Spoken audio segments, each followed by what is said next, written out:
Et pendant ce temps, le ministre des Affaires étrangères accordait 3 audiences, dont la première avec Africa CDC, suivie d'une délégation de la francophonie, pour enfin échanger avec le représentant résident du PNUD au Gabon. Sheila Mebalé, Ludovic Bitegué, compte rendu. Dans un premier temps, le ministre des Affaires étrangères, Michel Régis Onangandiaï, a reçu une délégation du Centre africain de contrôle et de prévention des maladies. Cette rencontre a été l'occasion pour le représentant de l'organisation de remercier les autorités pour l'accord portant sur la construction du siège régional de l'Africa CDC. Il faut dire que le siège du centre collaborateur régional couvre donc 9 États, dont bien sûr le Gabon et 8 États, 2 autres États donc de l'Afrique centrale, et œuvre à renforcer les capacités des États à prévenir, détecter et à répondre aux épidémies. Et vous savez qu'au cours de ces dernières années, nous avons fait face à plusieurs menaces. En deuxième heure, le tour est revenu à la délégation de l'OIF conduite par le conseiller du secrétaire général de l'institution. Ce dernier a salué le plaidoyer du ministre en faveur du maintien du Gabon au sein de la francophonie, malgré les défis récents. Au-delà de cet accompagnement que nous allons faire ici, j'ai remercié le ministre des Affaires étrangères sur le sérieux qu'ils ont fait et qu'ils ont tenu parole devant les États membres du gouvernement de la francophonie, qu'ils allaient tenir le processus de transition dans les délais. Aussi, on a échangé avec le ministre que nous sommes toujours disposés à la francophonie, même au-delà de ce processus. En dernière heure, le ministre a échangé avec le représentant résident du programme des Nations Unies pour le développement. Cette rencontre a permis de préparer la prochaine visite de la directrice adjointe du Bureau pour l'Afrique du PNUD. Parmi les autres points abordés, la révision des projets en cours. Nous accompagnons les efforts dans le renforcement du processus électoral et du système électoral avec un appui pour l'inclusion et la participation des jeunes et des femmes, des personnes vivant avec handicap, pour que vraiment cette phase qui est en train de se terminer soit non seulement un modèle pour la sous-région, mais pour toute l'Afrique, et que le développement soit au cœur des populations et de l'action gouvernementale. À travers ces rencontres stratégiques, le ministre des Affaires étrangères réaffirme son engagement à renforcer la coopération avec les partenaires internationaux et à œuvrer pour le progrès du pays sur les plans sanitaires, diplomatiques et socio-économiques. Toujours en diplomatie, l'ambassadeur des États-Unis au Gabon est allé rencontrer en début de matinée le ministre des Mines sur fond de projets d'investissement des entreprises américaines dans le secteur minier gabonais. Les détails avec Wivine Abessolo, Gérard Mindou et Paul Jessica Nkol Ndoutoumba.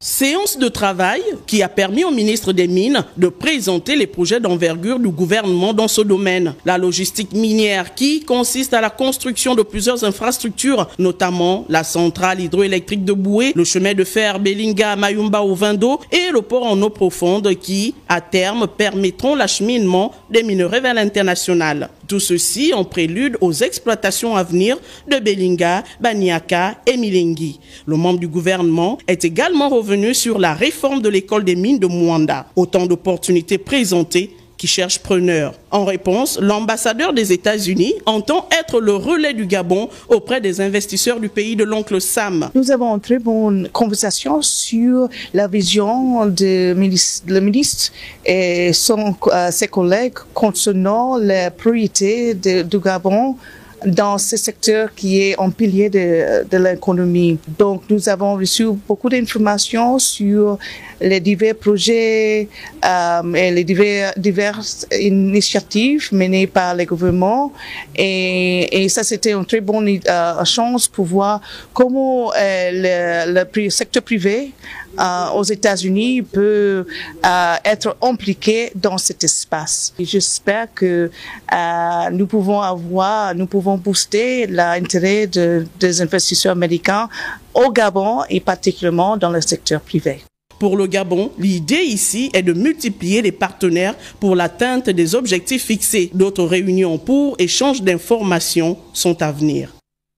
Toujours dans l'actualité, le ministre de l'Intérieur et de la Sécurité a effectué une visite inopinée ce matin au commandement en chef des forces de police nationale pour toucher du doigt l'état de fonctionnement des services et relayer les nouvelles instructions du chef suprême des forces de défense et de sécurité, Guy Frendon-Biang. Il était 10h30 lorsque Herman Emongo a débarqué au Komo, siège du commandement en chef des forces de police nationale. En lieu et place du commandant en chef, c'est le commandant en chef en second chargé de l'organisation et des personnels, le général de division Fernand Mbele, qui a reçu l'autorité de tutelle et guidé la visite. Le patron de la sécurité a visité tour à tour l'Office central de lutte antidrogue et l'état-major des polices d'investigation judiciaire. Le ministre visite ces unités de police avec à leur tête des responsables nouvellement promus, le général de brigade Sifrid Guyenne Andemba Mbongo pour le MPIJ et le général de brigade Simon-Pierre Ndombitege pour le CLAD. Herman Emongo a visité la direction des enquêtes criminelles, la brigade de recherche et d'investigation, la direction des enquêtes économiques et financières, la direction de la police technique et scientifique. Au menu, la sensibilisation des fonctionnaires de police. J'ai vu que l'actualité ces derniers jours parle beaucoup de tout ce qui est saisi en matière de drogue, des substances psychotropes. Je tiens à vous féliciter pour le travail que vous abattez avec les équipes. Il faut vraiment que ça soit un combat sans merci. Vous multipliez les formations, vous multipliez les sensibilisations. Il faut intensifier le contrôle, les patrouilles, assurer la sécurité de la circulation. La campagne commence le 29 mars. Du 29 mars au 11 avril, tout le monde sera sur la place publique. Il faut particulièrement veiller à ça. À l'endroit de toute la police, le ministre de l'Intérieur est revenu sur les instructions du président de la République, chef de l'État, chef suprême des forces de défense et de sécurité, sur l'exigence des résultats et le professionnalisme.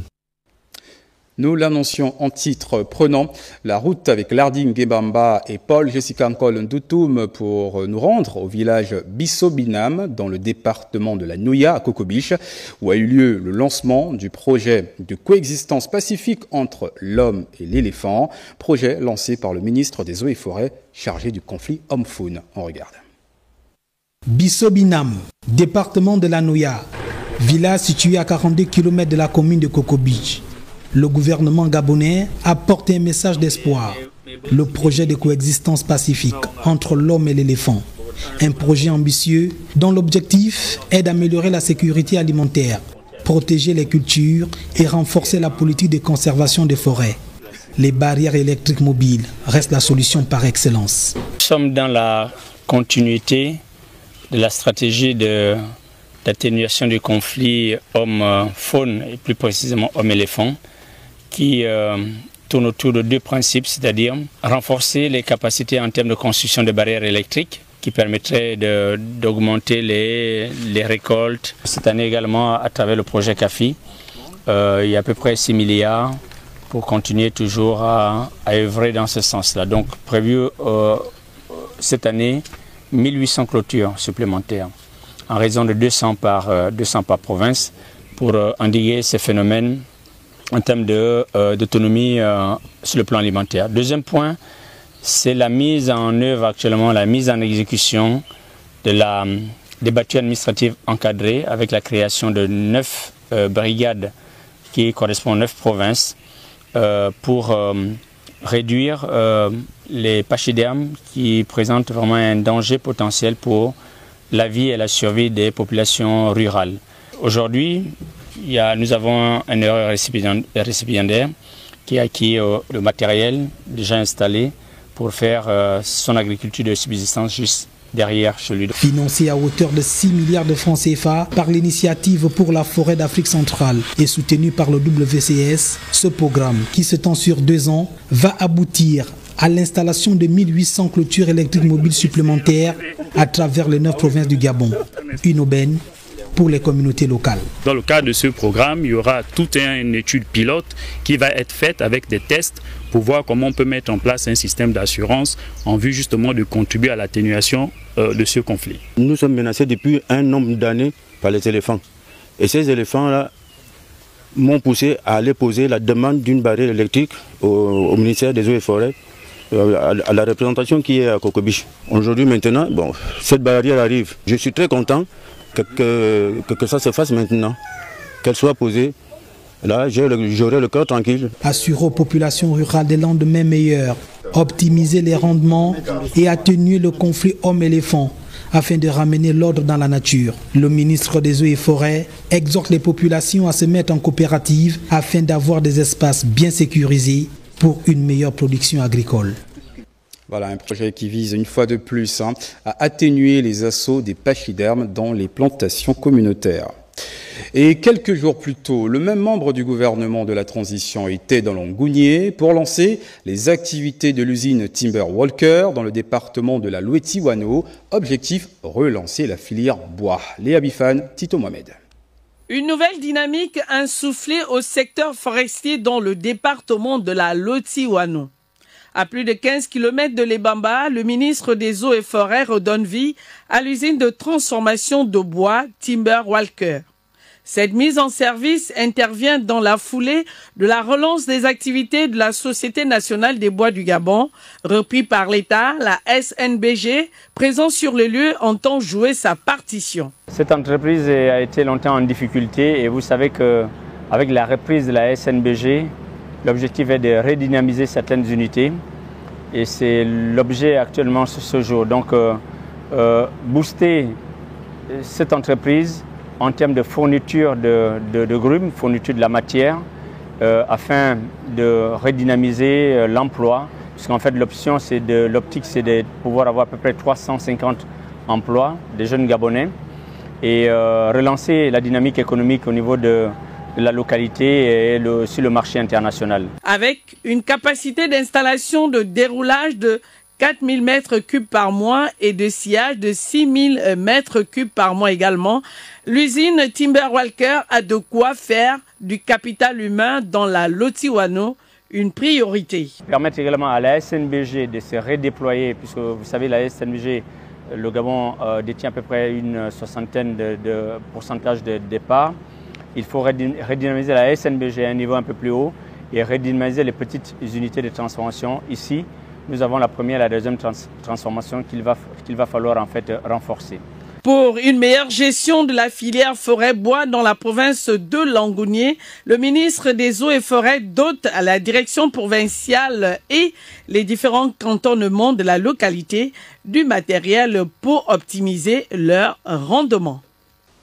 Retour à Libreville et direction la Chambre haute du Parlement où le ministre des Comptes publics et de la dette était face aux sénateurs de la Commission de finances en milieu de matinée.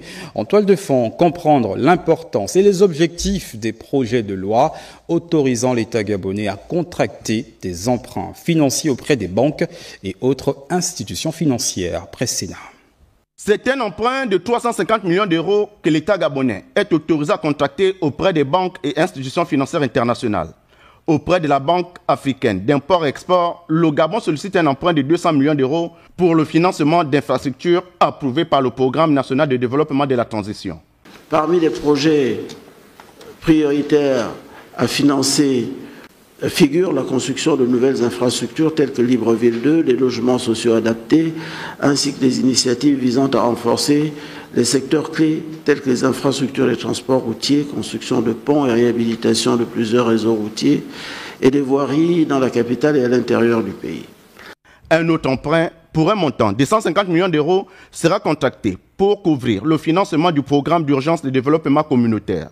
Pour couvrir le besoin de financement du PIDC, le gouvernement a jugé opportun de recourir à un emprunt d'un montant d'environ 93 393 550 000 francs CFA auprès de Cargill Financial Services International Incorporated.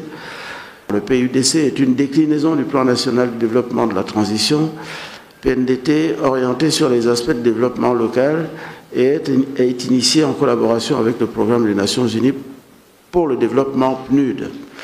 Les programmes financés par ces emprunts seront bénéfiques à la population gabonaise dans son ensemble. Le ministre des Comptes publics a également présenté le projet de loi portant ratification de l'ordonnance, portant modification de certaines dispositions de la loi organique relative aux lois des finances et à l'exécution du budget. Première réunion de la semaine de la Commission nationale d'organisation et de coordination des élections et du référendum CNOSER, dirigée par son président Herman Imongo. Au menu, les aspects concrets du scrutin du 12 avril prochain. On fait le point avec Jean-Augustin Nzengi. Herman Imongo a appelé à la célérité des différents commissaires dans la compilation des résultats. L'inédit de publication des résultats du référendum en moins de 48 heures doit faire école. Autant on pourra annoncer très vite, autant il faudra après rapatrier les éléments pour transmettre à la Cour constitutionnelle.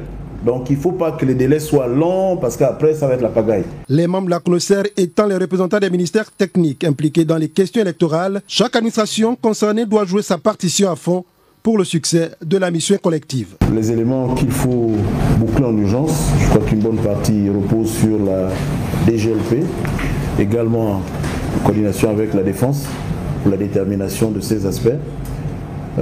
L'éducation nationale pour les appellations des centres de vote.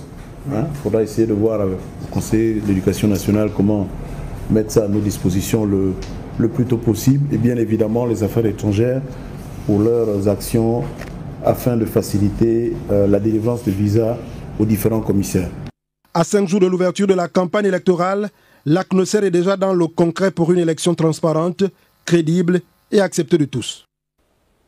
Le ministre de l'Intérieur et de la Sécurité, président de la CNOSER, a présidé ce matin également une réunion avec la commission spéciale chargée de l'accueil et de l'encadrement des observateurs pour l'élection à venir. On retrouve là encore Jean-Augustin Nzengi.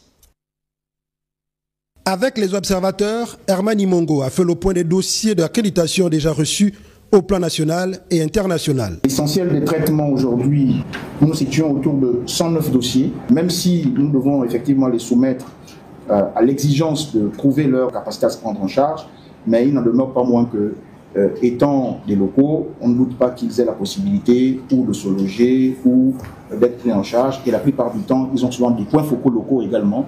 Il faut rappeler que l'observation électorale a été remise au goût du jour par les autorités de la transition. Le premier test a été lors du référendum. C'est de la volonté des plus hautes autorités de notre pays et répondant également aux recommandations du dialogue national inclusif que le retour des observateurs a été acté.